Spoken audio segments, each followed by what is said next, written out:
अस्सलाम वालेकुम ji. Welcome to my YouTube channel cooking with Siha Rizwan. आज हम बनाएंगे मीठी टिक्कियाँ।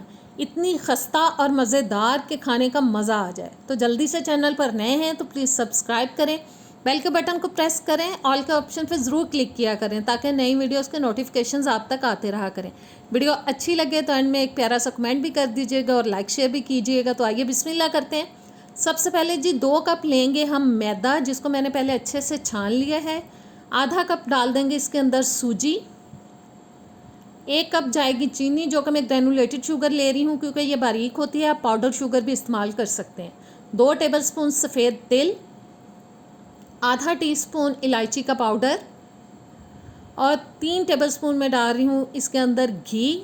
और तमाम चीज़ों को डाल लेने के बाद अब एक हाथ की मदद से हमें इसको मिक्स करना है। पहले मैं एक हाथ से इसको मिक्स कर रही हूँ और थोड़ा मिक्स करने के बाद अब दूसरे हाथ की मदद से हमें इस तरह से इसको मसलना है ताकि तमाम चीज़ें बहुत अच्छी तरह से मिक्स हो जाएं।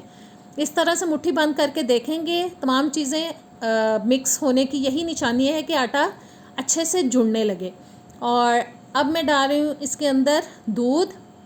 थोड़ा थोड़ा करके शामिल करेंगे ताकि डो जो है हमारा ज़बरदस्त सा रेडी हो। एकदम से नहीं डालना वरना आपका डो बहुत पतला हो सकता है, ख़राब हो सकता है।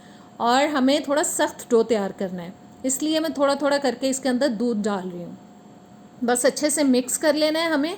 और मिक्स करने के बाद इस तरह से 2 से 3 मिनट के लिए हम इसको गूंद लेंगे। डो तैयार हो चुका है, इसको अब कवर करेंगे ऊपर से और 30 मिनट के लिए रूम टेम्परेचर पे रेस्ट देंगे इसको।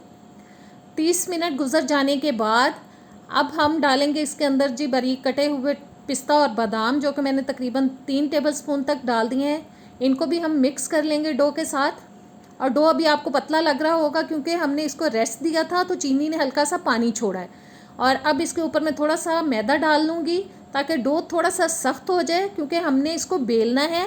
तो डो ऐसा होना चाहिए जिसको हम आसानी से बेल सकें, आसानी से हैंडल कर पाएँ। डो हमारा रेडी हो चुका है। बोल को मैंने साइड पे रख दिया। अब इसको हम 2 हिस्सों में तकसीम कर लेंगे और एक बड़ा सा पेड़ा बनाएंगे। और शेल्फ़ के ऊपर मैं डालूँगी जी अब थोड़ा सा मैदा, खुश्क मैदा। पेड़े को रखेंगे और ऊपर भी थोड़ा सा मैदा छिड़केंगे और अब हमें इसको बेल लेना है। बस हर साइड से हमें इसको अच्छी तरह से बेलना है। ये ना हो कि कहीं से मोटा हो और कहीं से पतला हो। ज़बरदस्त सी एक हमें रोटी तैयार करनी है।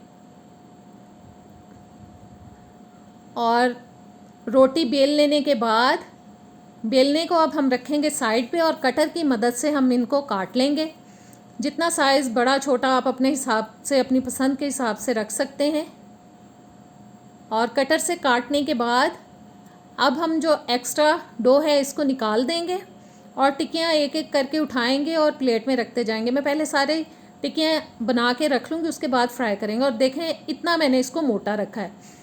ऑयल मैंने रख दिया था गरम होने के लिए, हल्का गरम हुआ है तो मैं डाल रही हूँ टिक्कियाँ। बहुत गरम ऑयल में नहीं डालेंगे वरना ये फ़ौरन से रंग पकड़ लेंगी और अंदर से कच्ची रहेंगी।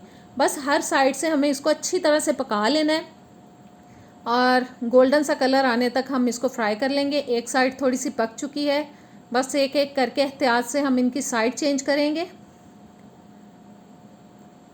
और बस दोनों तरफ से अच्छी तरह से हमें इनको पका लेना है। टिक्कियाँ तैयार हो चुकी हैं। अभी देखने में आपको ये सॉफ्ट लग रही होंगी। इनको हमें निकालने के बाद पहले अच्छी तरह से ठंडा करना है। और देखें जी ज़बरदस्त सी खस्ता सी हमारी टिक्कियाँ तैयार हो चुकी हैं। अभी मैं आपको तोड़ के दिखाती हूँ कि कितनी ज़बरदस्त बनी है। बहुत खस्ता बनी है। उम्मीद है रेसिपी अच्छी लगी होगी, ट्राई कीजिएगा। इजाज़त दें, अल्लाह हाफिज़।